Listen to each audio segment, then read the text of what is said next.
In 1953, with its empire everywhere falling into decline, the British government tried to put together a huge new state in Central Africa. The colonial secretary said, "We, the British, are seeking to build a society founded upon partnership between the races that inhabit Central Africa.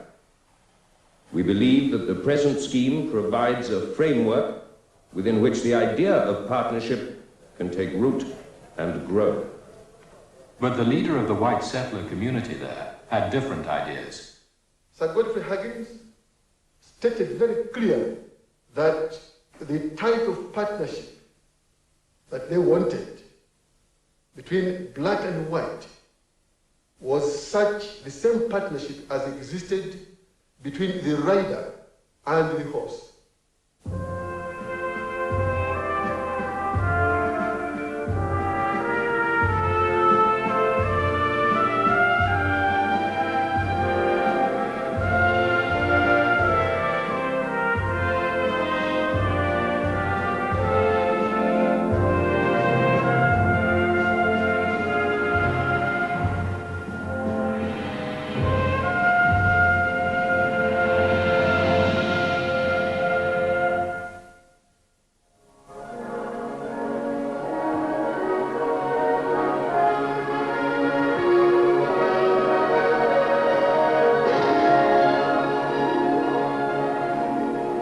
The new state was called the Federation of Rhodesia and Nyasaland.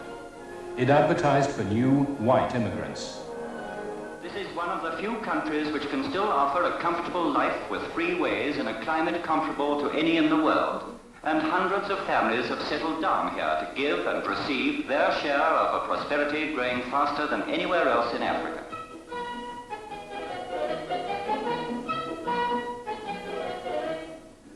Every white man expected to be called Inkosi or Mambo, that is king. Every European housewife was called queen.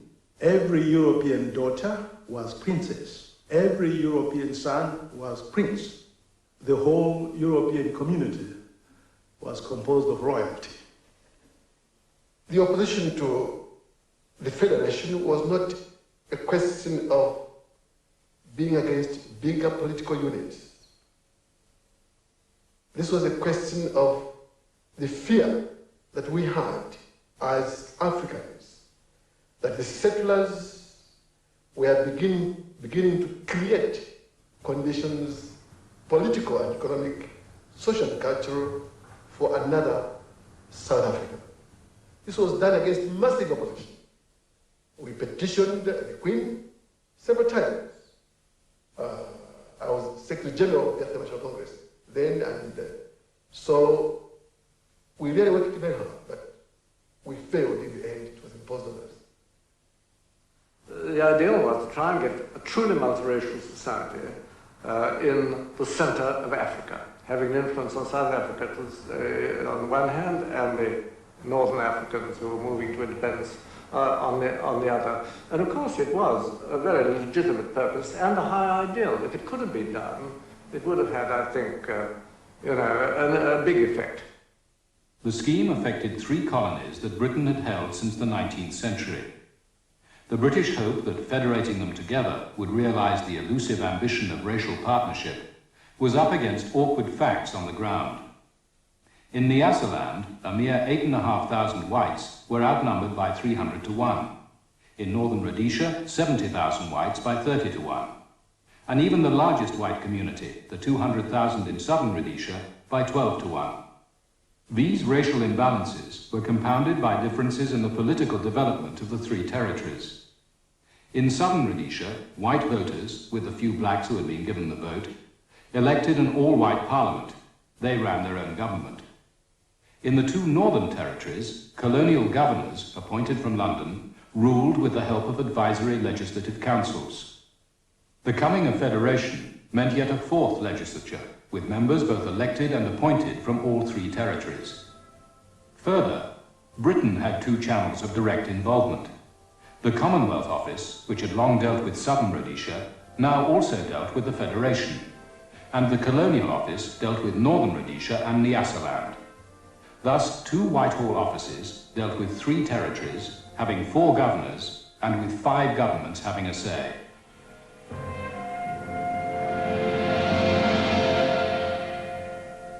The Federation began amid hectic European optimism, personified above all by one man. Once a heavyweight boxing champion, organizer of the Train Drivers' Union, and by the coming of Federation, one of the leaders of the white community. My dream for federation was a simple one. I believed that the economies of the 3 territories brought together would offer a much greater prospect for the development and the advancement of its people. And you mustn't forget that even before federation, there was a considerable amount of association. The currency was a common thing for the area. The railways were common between the 2 Rhodesias. The airways were common between the 2 Rhodesias. There were a host of things, and everything looked to me to be much more rosy if the 3 of us could get together.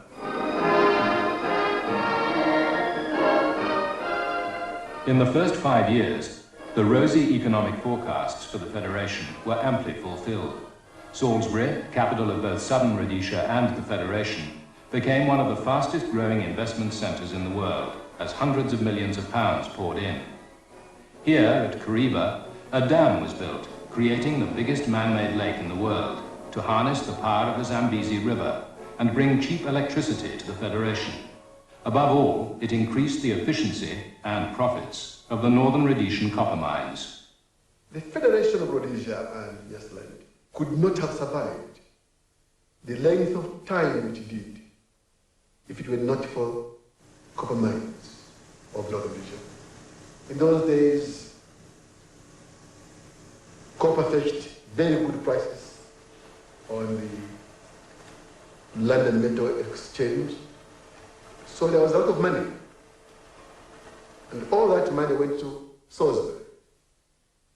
We were given a small portion of that. Nyasaland was given a small portion of that. But really most of all of it went to develop Southern Rhodesia.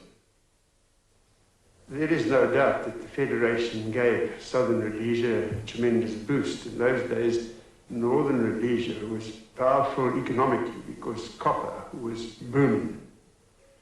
So we gained tremendously from those economic advantages. For a rising young Southern Rhodesian politician like Ian Smith, the Federal Assembly was obviously the place to be, but it was not without surprises. I haven't seen this picture for a long time in the first Federal Parliament. This was, of course, the first time we had this concept of a multiracial parliament. It was black people in the parliament, and I was surprised at how able some of them were, particularly Wellington Churchill, one of the most able parliamentary debaters I think I've ever met. There were only six of us as African members of parliament. I remember a number of people in this picture. There is Roy Walensky there. He was always heckling me, and I heckled him back. I've always held him in great respect, and I often warned my own colleagues in the House to be careful in interrupting him. He was one of the few Africans that was very eloquent, very able to think, and think on his feet. He had a facility for rattling Roy Walensky when Roy was Prime Minister. And we all commented on that, even Roy's friends. We had also an implacable enemy in Ian Smith. He looked at us with contempt and actually said that we'd never get independence at all as black people because he believed that we're incapable, backward, and unintelligent. And indeed, there are several of them there. The majority of them were very much opposed to us. I'm no supporter of one man, one vote today, so my view hasn't changed since then. I believe that a qualitative franchise is the answer, and I still believe that. Why is that? I believe that you get much better representation of the country if you set down minimum qualifications for people to vote. If you give people something for nothing, they don't really appreciate it. Although the introduction of Wellington Chirwa and 5 other blacks in the Federal Assembly was Britain's attempt to steer Rhodesia away from a South African style of politics, The 26 elected white members won all the votes. 14 of them represented the most established white community, Southern Rhodesia. It was clear where the pressure would come. One of the biggest problems that faced the federal prime minister at any time, whether it was Huggins or myself, was the need to carry Southern Rhodesia with one in any decisions that were taken. People are apt to forget that Southern Rhodesia was the only other consenting party to the creation of the Federation. The two Northern Territories were put into the Federation by Her Majesty's government, but Southern Rhodesia held a plebiscite on it. I think the older brand of white Rhodesian was much more tolerant than many of the newcomers. We brought in a tremendous number of immigrants as the Federation developed. We needed their skills and that kind of thing. It was selective. A lot of them were people from the United Kingdom, but also quite a large number had come from various other parts of what was the British Empire that was then beginning to fall to pieces. And these people, many of them were in fact fighting the sort of last round of the British Empire, the last round of the bout. Sir Godfrey Huggins, he of the rider and the horse, long Prime Minister of Southern Rhodesia, moved up to be first Prime Minister of the Federation. So it became necessary to elect a new leader in Southern Rhodesia. The idealism of the Federation really attracted me because we were going to work together this whole big area of land with all its peoples. And I knew it could only be successful if we really worked together and if we persuaded the people to come along with us. In Southern Rhodesia, the whites only really had a vote. They voted for it. They were prepared to change their ratio of whites to black from about 1 to 16 to, I think, about 1 to 60 in the wider Federation. That made me believe that they were sensible enough to see that there would have to be a complete change of attitude.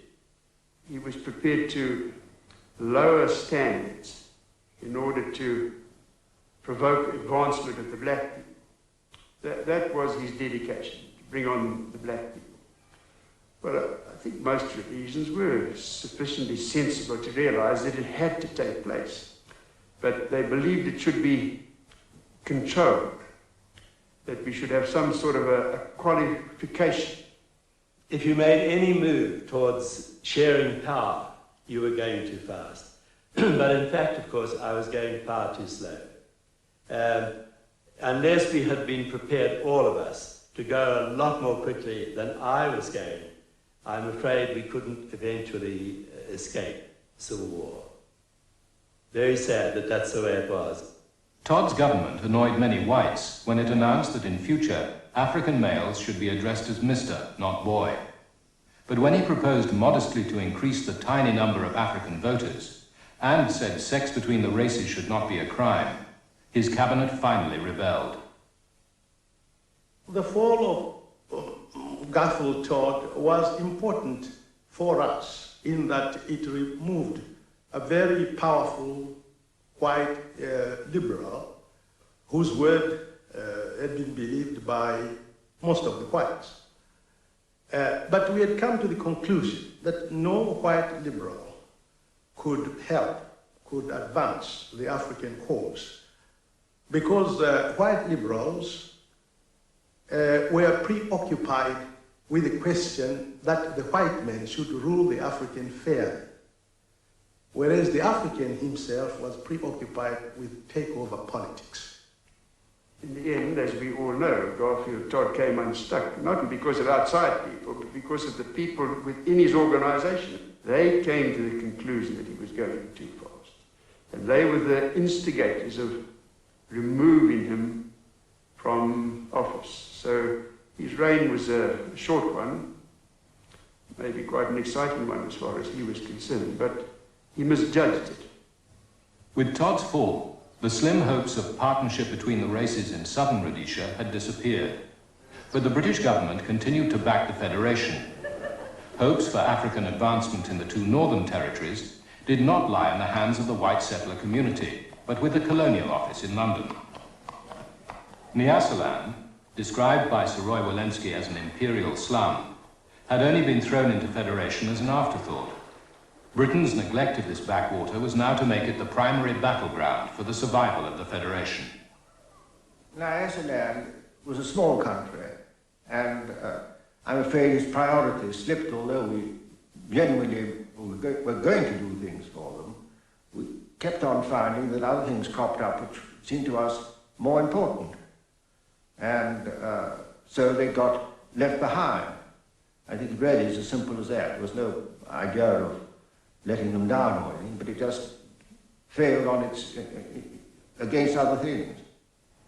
Nyasaland nationalists had opposed the Federation from the beginning and had expected the British to protect them, but their concerns were consistently overlooked.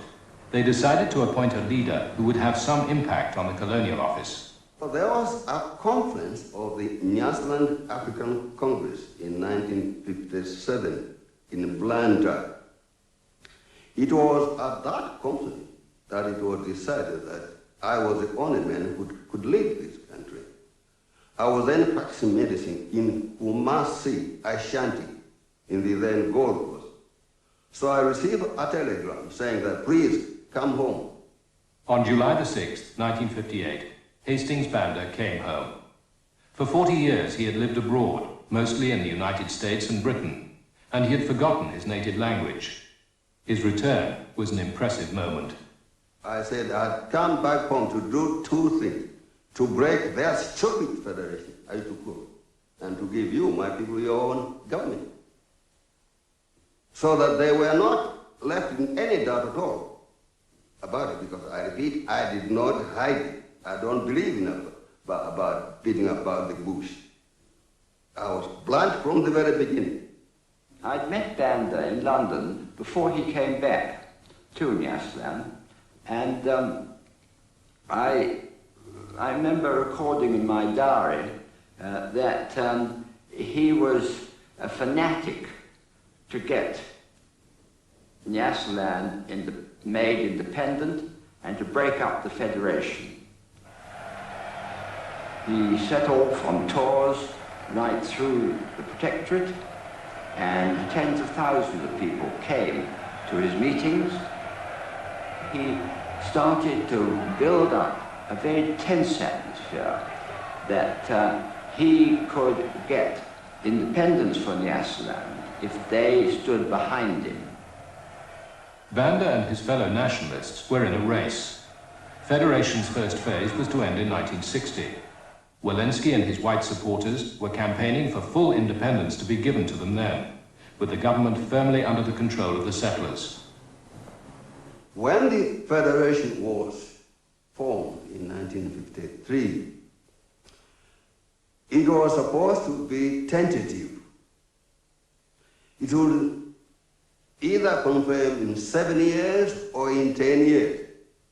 And after that confirmation, there would be no looking back. I did not want that confirmation to come. I did not want this country to be a part of a federation or a union like that of the Union of South Africa. So I wanted to make sure that when that review came, Nyasaland was out. Whatever Northern Rhodesia and Southern Rhodesia did, that's their business. But Nyasaland had to be out. Under Banda's leadership, nationalist protest took a sharp upturn. Rumours ran through the white community of plots to wipe out all Europeans. On January the 25th, 1959, Banda's colleagues held a secret gathering known as the Bush Meeting. Informers told the police that a murder plot was hatched there against, among others, the governor himself. What was meant at the Bush Meeting was to discuss and advise ways of passive resistance. They accused us of plotting the murder of Europeans, but that was not the case at all. It was mainly to advise our delegates who came from all over the country methods how we could apply the passive resistance. That was our main thing. Although on such an occasion, you would have sometimes hot heads and they would shout, oh, well, what about poisoning this and that? But this was not the basic idea of the whole Bush Meeting. My special branch had the meeting analyzed And we knew, therefore, that they were going to start putting the conclusions they had reached into effect. They began doing this quite early in February, and they put out of action the airfields at Fort Hill and Karonga. They destroyed the roads by cutting ditches across them, felling trees across them, and generally creating the build-up to what we thought would come, an attack on civil servants and other Africans in authority. As far as Armitage was concerned, I asked him a question, and the question was whether he could guarantee the safety of the Europeans and other people who might need protection in Iceland if the trouble which we foresaw that was going to happen, could he guarantee their protection? And he said no, he couldn't. He did not have sufficient forces to do that. So it was in those circumstances that I took the decision to send up the first white troops to go and occupy the airfields and do that kind of thing, to make certain that we could keep communications open. To the blacks of Nyasaland, the arrival of Southern Rhodesian troops seemed to herald what they had feared all along, a white settler federal takeover. On March the 3rd, 1959, Sir Robert Armitage declared a state of emergency. Dr. Banda and 1,300 other Nyasaland activists were detained. I was in a hospital. This was 2 days after the birth of my baby. We drove straight to Zomba prison, and I was told to get out of the car. And there were other soldiers who were waiting for me. I couldn't get up because then I was really weak, and as you know, a woman after delivery, I was wet, but I was forced out. I had carried my baby in my arm. I got out of the car, really dripping to the ground, and I was pushed through to the door. I staggered around. I almost collapsed, but I tried to stand, and then I was taken into the room where I was searched. The doctor decided that I should go to the hospital immediately because I was not well. This didn't happen. Mrs. Chibambo and her baby spent the next 13 months in prison. In the north of the territory, arrested local Congress leaders were held on a ship in Nakata Bay. A crowd of Africans were trying to get to the ship and set them free. A young district commissioner faced them, pleaded with them, and then read the riot act to them. To help him hold back 1,000 angry Africans at the dock gates, he had 5 white soldiers of the Royal Rhodesian Regiment. The sergeant twice requested permission to open fire. Once he requested, and I said no. And it went on for some time longer. I was desperately hoping that the reinforcements would appear coming down the hill. He asked a second time, and again I refused. And then, in due course, he said, well, I can't be responsible for containing them any longer, or words to that effect. And I felt that I had no alternative in the circumstances, because by then the gates were forced pretty wide open, and he had only got 4 men under his command.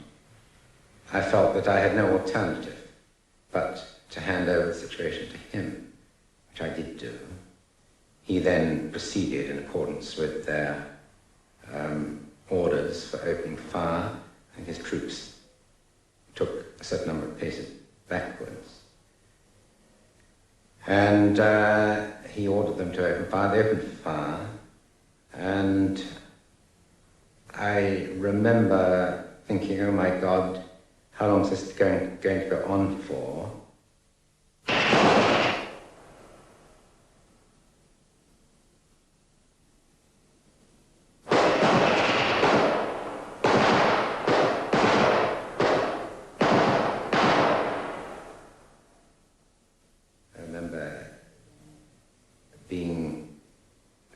subjected to a feeling of utter dejection, I think is in a way I can describe it, that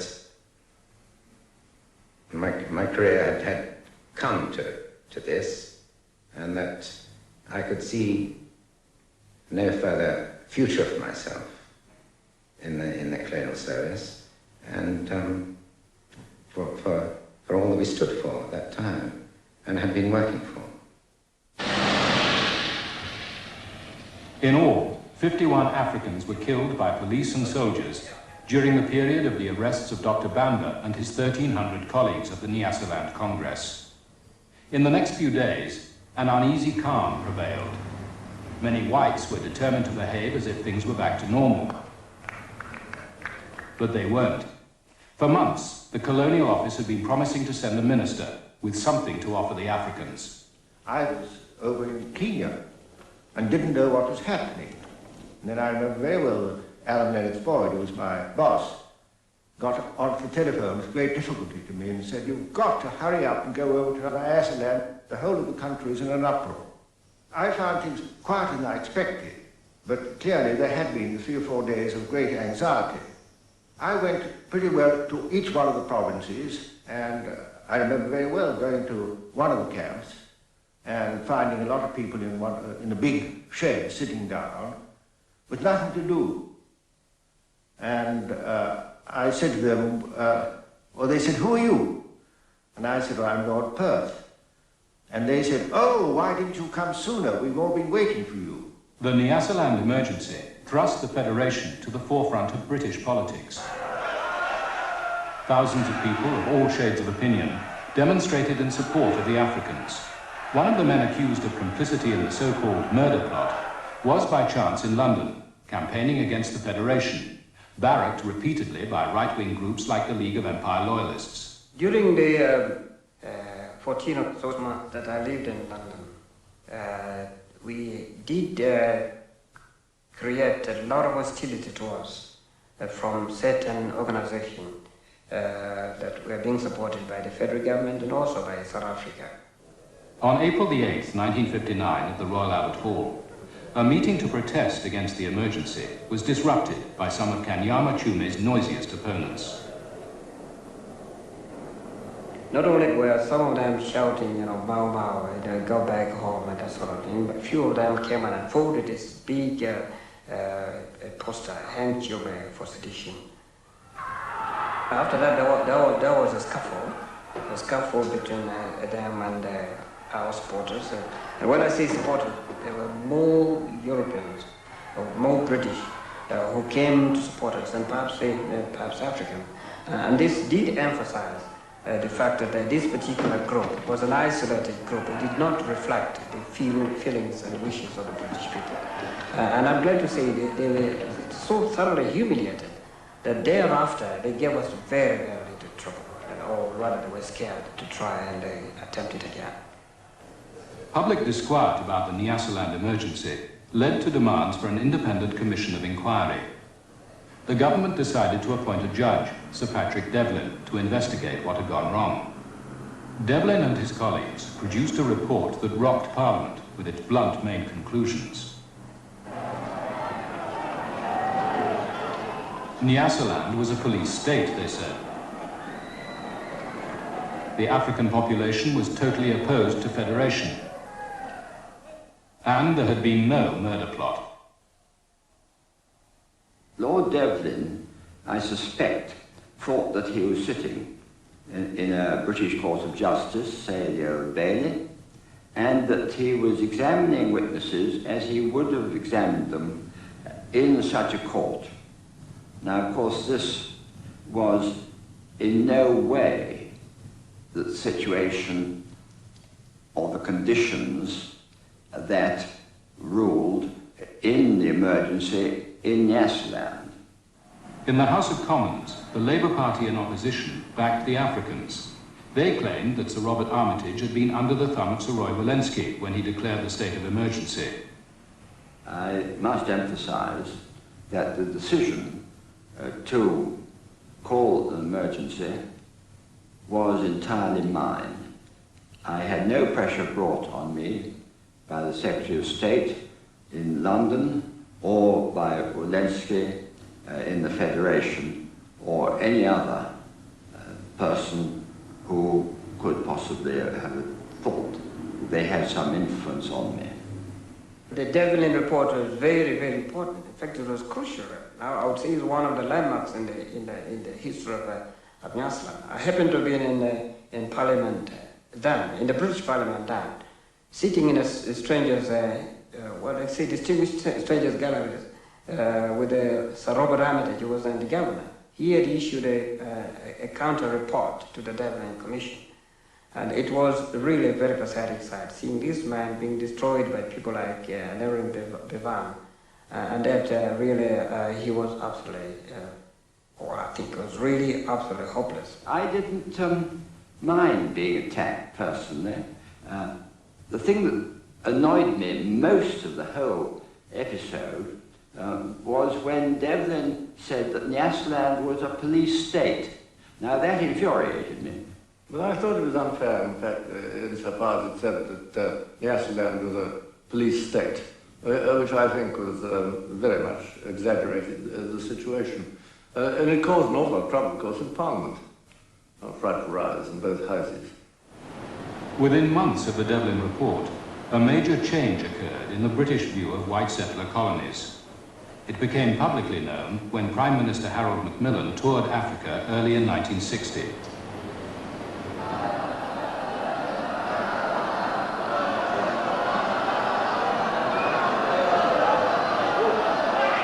I spoke in some of my speeches what I called the wind of change, which is blowing through the continent.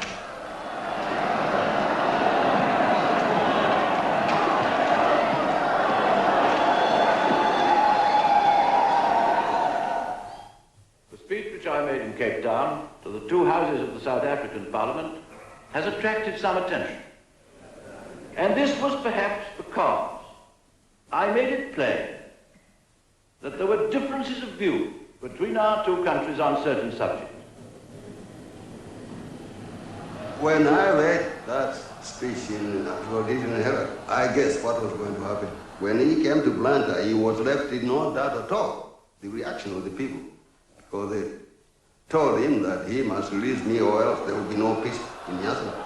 So that speech, to me, meant that it was just a matter of time before even I would be coming out of jail. The Wind of Change speech signalled the British government's recognition that it could no longer help white settlers resist African nationalism. The man to implement this shift of policy was Macmillan's new colonial secretary, Ian MacLeod. He immediately wanted to accelerate the rate of release of all detainees, and in particular Dr. Banda. I fought him all the way on this because I was determined to keep some stability in the country. Armitage, supported by his police chiefs, warned that the release of the detainees, especially Banda, would make Nyasaland ungovernable, but MacLeod overruled him.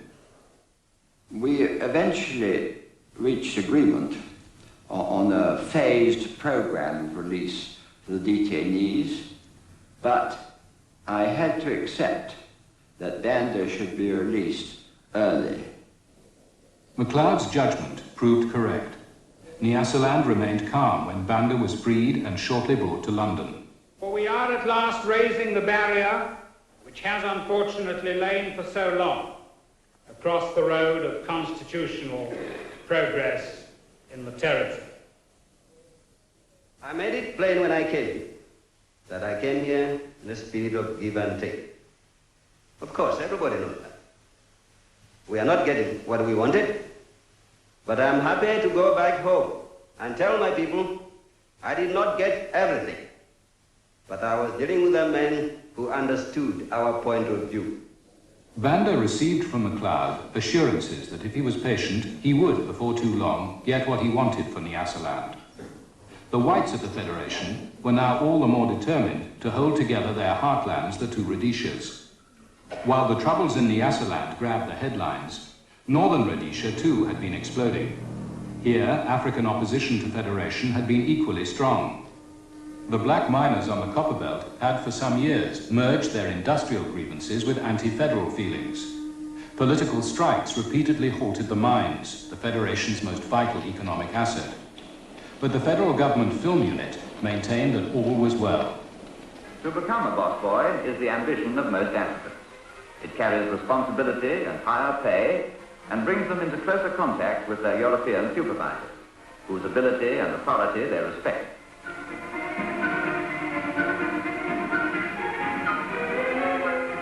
The companies provide accommodation for the Africans with comforts and facilities that they have never known before, thus making for happiness and contentment.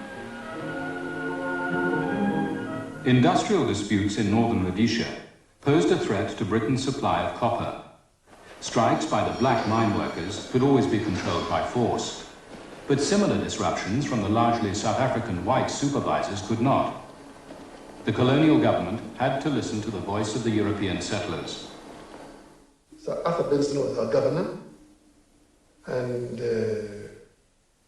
he invited us as one group of contending organizations for political power. There were about 4 or 5 of us. After a few exchanges, Sir Arthur Benson turned around to me very sharply and said, "Mr. Kaunda, don't you think that if we met your demands now, settlers would paralyze my government?" I said, "Hello? Your Excellency, do you mean to say that you will only listen to the African majority if we were in a position to paralyze the government?" He sharply turned away from me again and did not reply. That stuck into my mind. The British government hoped it could stand in the middle by making some concessions to African demands, whilst assuring the whites that they would still be safely in command. In the teeth of fierce settler opposition, Britain announced that for the first time, a small number of Africans would be elected to the Legislative Council. But the militant nationalists who followed Kenneth Kaunda rejected these concessions, instituted a new wave of strikes, and called for a boycott of the elections. Outraged by their strong-arm methods, the governor described Kaunda and his supporters as Murder Incorporated. He had the leaders picked up and exiled to remote rural areas, where it was thought they would have difficulty communicating with the local inhabitants.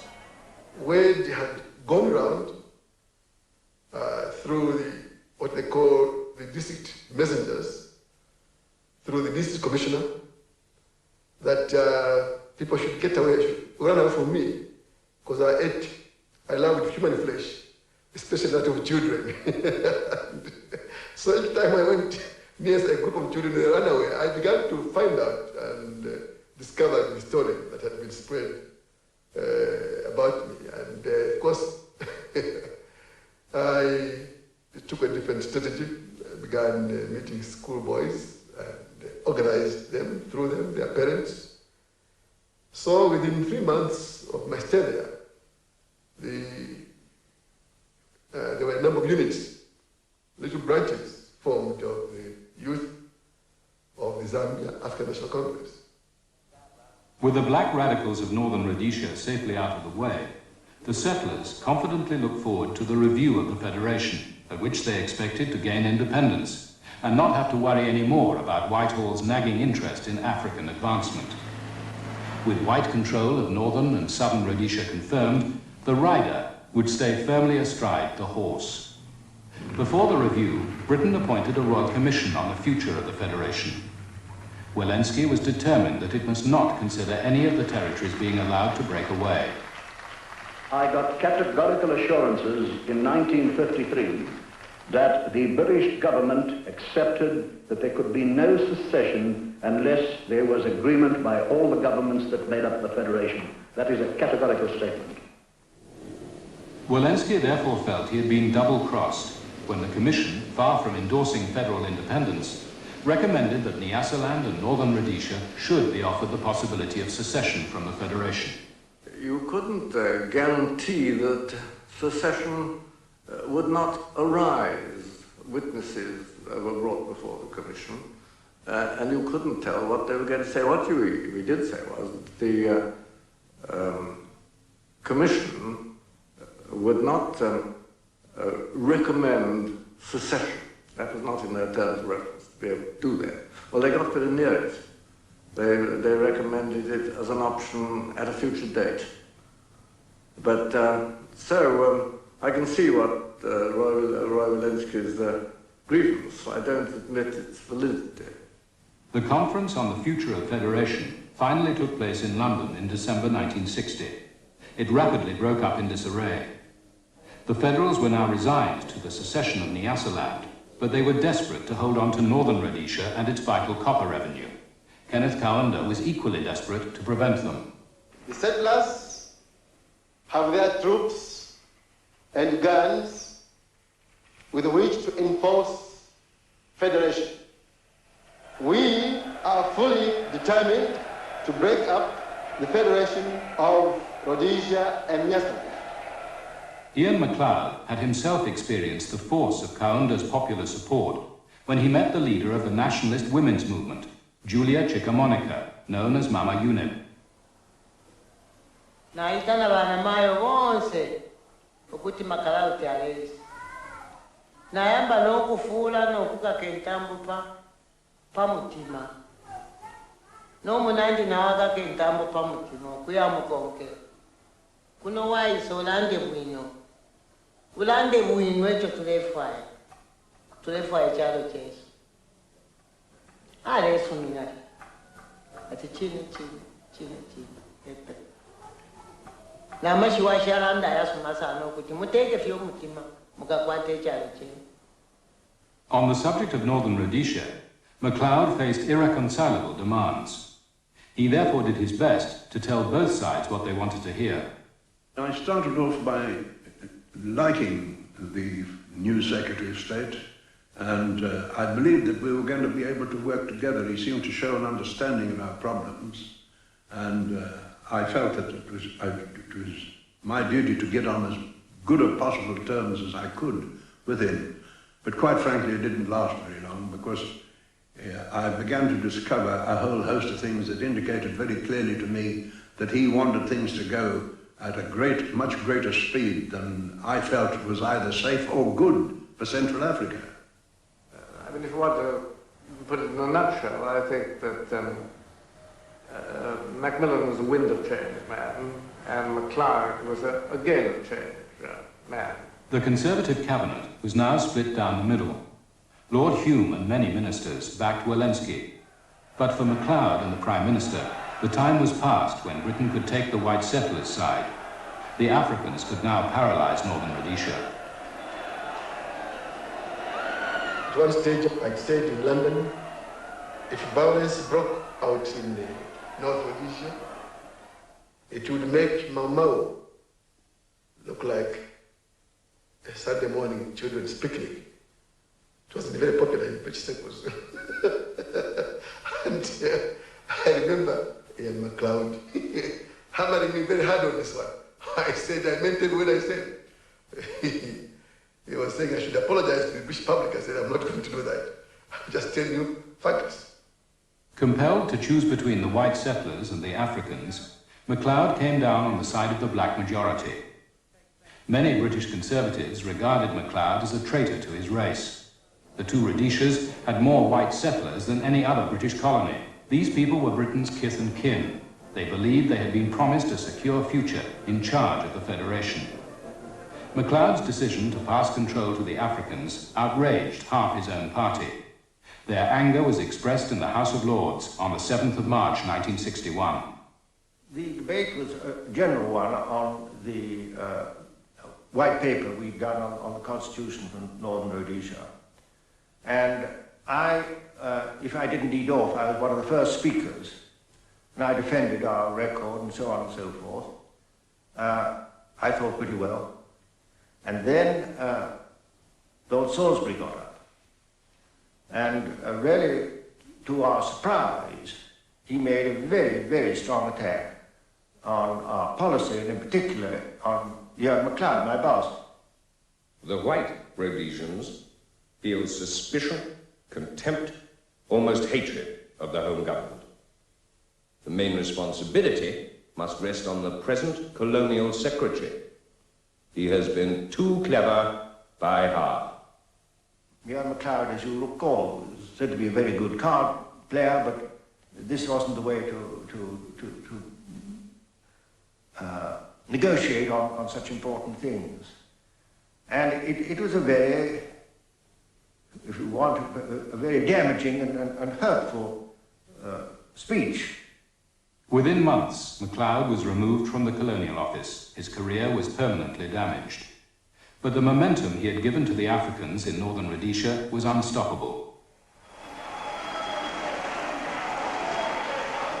In 1962, the colony got its first African majority government.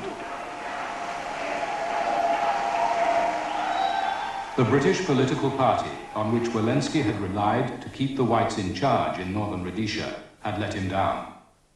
To me, the fact that they kept on patting me on the back, swearing to me how loyal they were to the Federation and how much they wanted to continue it being alive, whilst they were busy turning the knife in my back.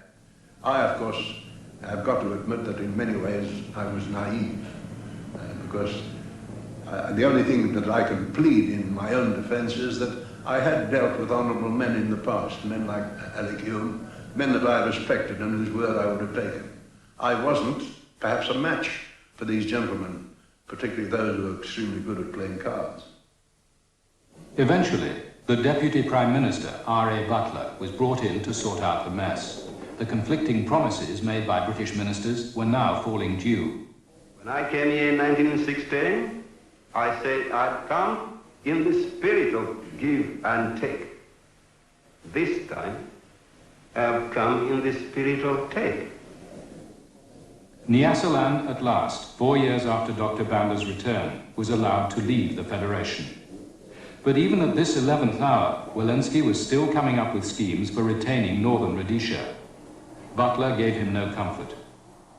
Without any preliminaries, he's just read out a statement to us, advising us that the British cabinet had met the previous day and they had agreed that it was absolutely essential to give all the territories the right to secede. And of course, I had no doubts that that was the death knell of the Federation in any shape or form. I was given no opportunity to present my own proposals or anything else.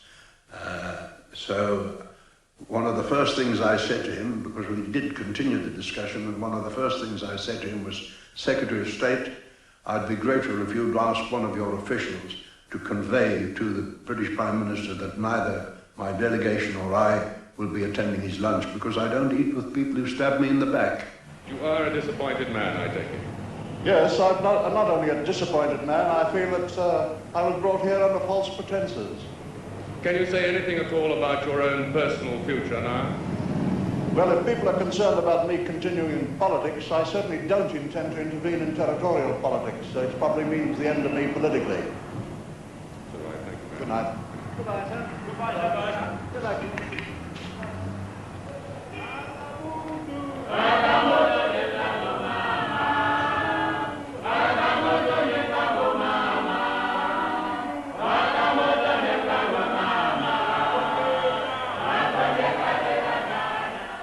There lies the Federation of Rhodesia and Nyasaland, dead, buried. Stabbed in the back by Mr. Macmillan.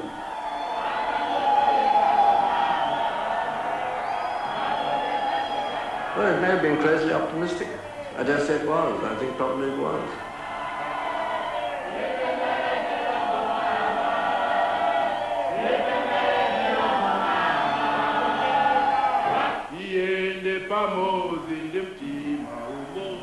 The idea of federation was good, but the Africans did not like this partnership between the horse and the rider. They didn't like being horses. The Federation was founded on the concept of partnership, which meant, of course, consultation and the consent of the people. Well, there was no partnership. There was no consultation. There was no consent. I think it was a classical example of British political expediency. diplomacy, if you like. I'm one of those people who says diplomacy is a word special to the British Foreign Office. They coined it. To me, it is a polite word for deception, because that's certainly what happened to us over the Federation, and I think there are many other people in the world who would echo the sentiment which I have just expressed.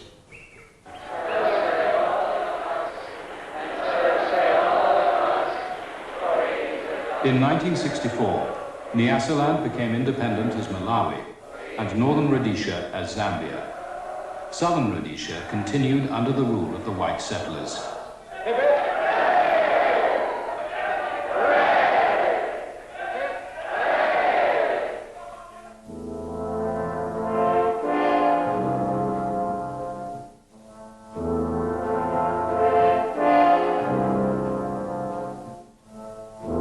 We'll bring you the final episode of End of Empire next Sunday, when the 15-year rebellion of Rhodesia's whites is examined. And remember, the book of this series is available from the ABC shop in your capital city. Stay with us now for the mid-evening news, followed by Act 2 of The Valkyrie in Wagner's Ring, simulcast with ABC FM.